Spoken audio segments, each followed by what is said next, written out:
It's August the 21st, 1983. We're here at the Manila International Airport tarmac. But right now, this looks peaceful to you. You might think that it's a normal day, a deplaning for those people who know about this airport.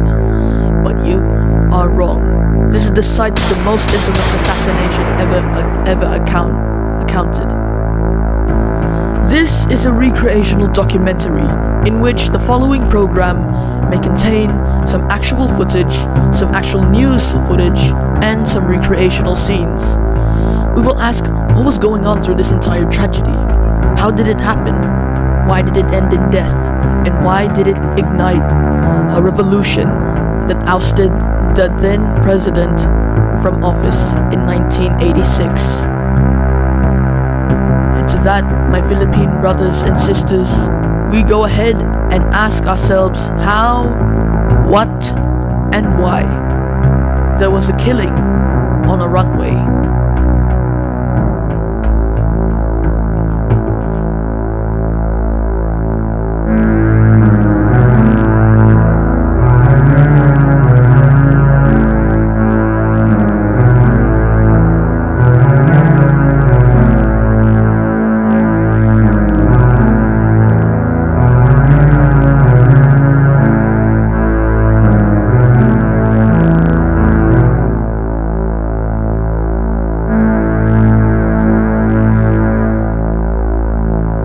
August 21st, 1983.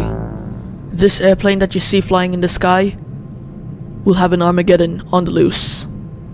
The assassination of Ninoy Aquino, or Benigno S. Aquino Jr., was an assassination, or should I say double homicide, that happened on August the 21st, 1983 at the tarmac of the Ninoy Aquino International Airport, back then called the Manila International Airport. And I say double homicide because other than Aquino that was killed, his alleged gunman was also killed. The man that you see in the safari jacket is former Senator of the Philippines, Benigno Simeon Aquino Jr. The man that you see there, the one with the safari jacket. Pretty soon, his end is near, and it will all ignite a big chain of events. Former Senator Ninoy Aquino was in exile in the United States, and he decided to return home from exile on August the 21st of 1983. The 21st of 1983. And the plane that he was on was China Airlines B-1836, a Boeing 767-209. And the site where it landed was the Manila International Airport in Parañaque, Philippines. And again, you may recall this.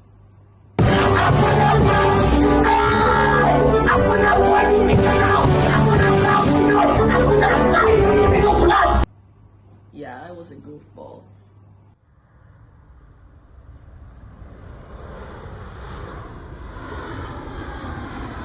Magandang hapon sa lahat.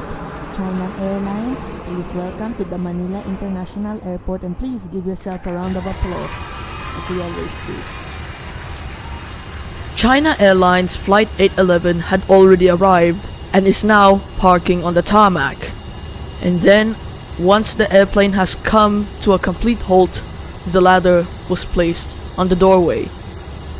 But since the senator is there, not all people are excited.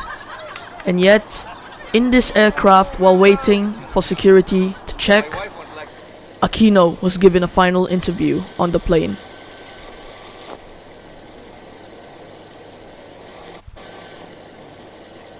I would like to get back home because the opposition is now preparing for the 1984 elections, and I'd like to contribute my efforts and my assistance to the opposition, having been the Secretary General of the major opposition party in my country. We need at least 4 months to reorganize our grassroots, and then maybe 4 months to campaign, to be ready, to be in shape for 1984. Has there been an effort to stop you from coming back, and why would there have been this effort? there has been tremendous effort to get me back. I mean, they denied my passport, they denied travel document, and I'm really puzzled why they would do that, because considering I have a death sentence and considering that they have so many charges against me, I thought that they will welcome me back to make me face those charges.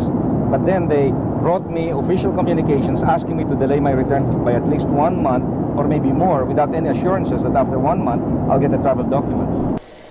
This death sentence Aquino mentioned will be his assassination.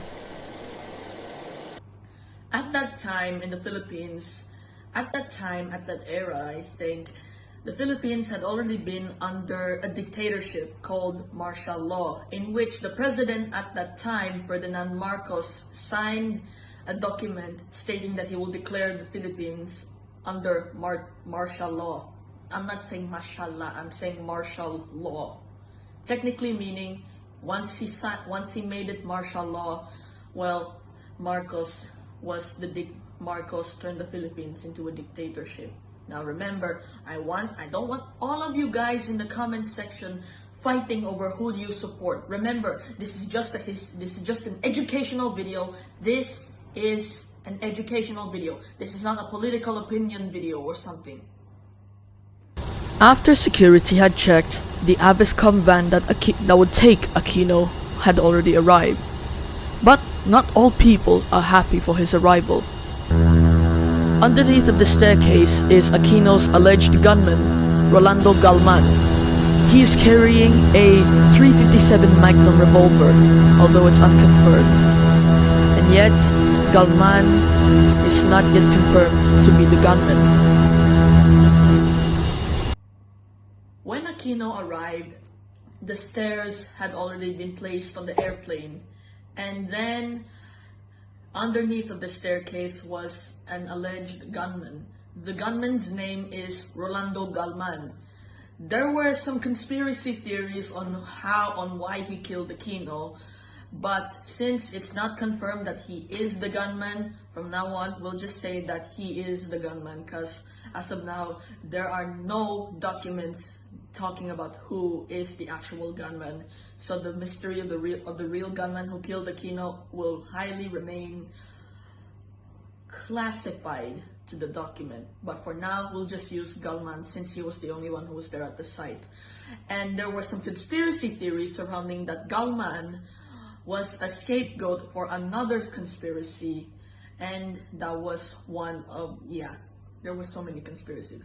There were so many conspiracies about him. But during the assassination, he was underneath of the staircase where Aquino would be taken along with some security guards. With the threat of death hanging over, Aquino is now ready to deplane.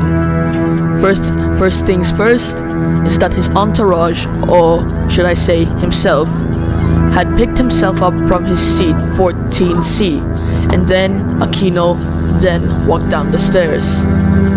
There, underneath, Galman is now ready to strike. And then, it happened.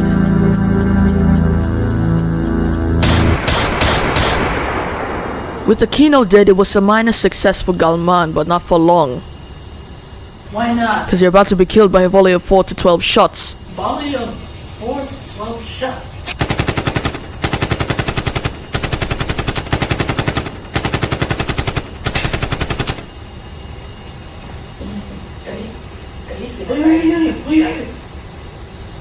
Kunin ang senador.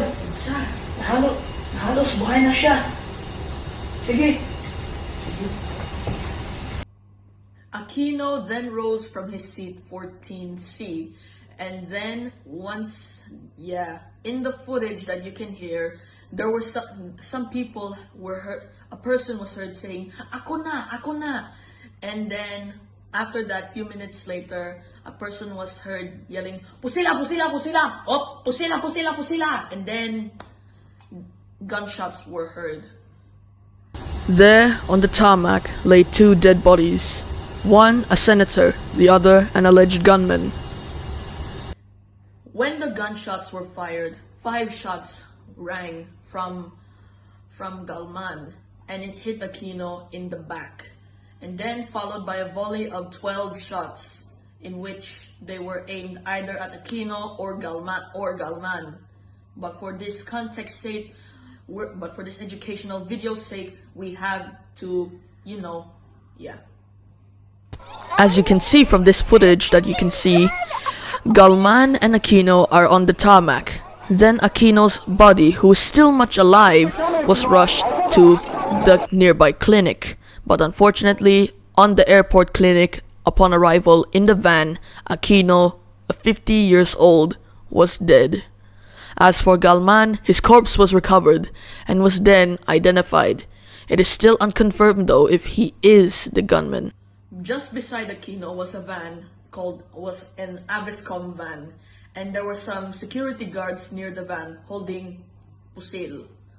And they killed Galman and they took Ninoy Aquino's body.